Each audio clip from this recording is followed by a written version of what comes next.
एक राजा का दरबार था।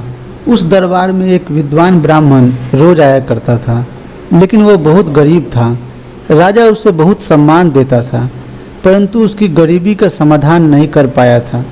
एक दिन उस ब्राह्मण ने अपनी दरिद्रता से त्रस्त होकर राजा से सहायता मांगी।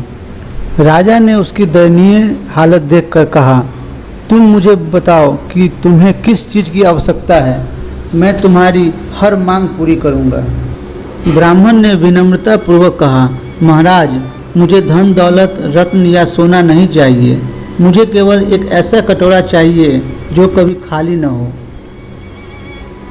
राजा सोच में पड़ गया, पर उसने अपने सबसे बड़े कोषाध्यक्ष से कहा कि ब्राह्मण को ऐसा कटोरा दिया जाए।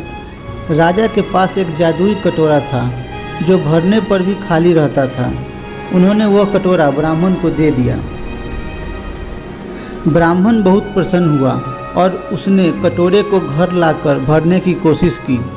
उसने उसमें अनाज, पानी, दूध सब कुछ डाला, लेकिन वह कटोरा भरने का नाम नहीं ले रहा था। ब्राह्मण सारा धन उसमें डालता रहा, पर कटोरा खाली ही रहता। धीरे धीरे उसकी सारी संपत्ति समाप्त हो गई।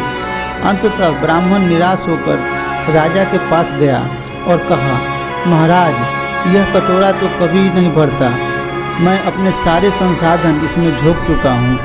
कृपया इस कटोरे को वापस ले लें। राजा ने मुस्कुराते हुए कहा, यही तो संसार का सत्य है। यह कटोरा हमारी इच्छाओं का प्रतीक है। जैसे जैसे हम अधिक पाने की इच्छा करते हैं, यह बढ़ती जाती है और कभी तृप्त नहीं होती।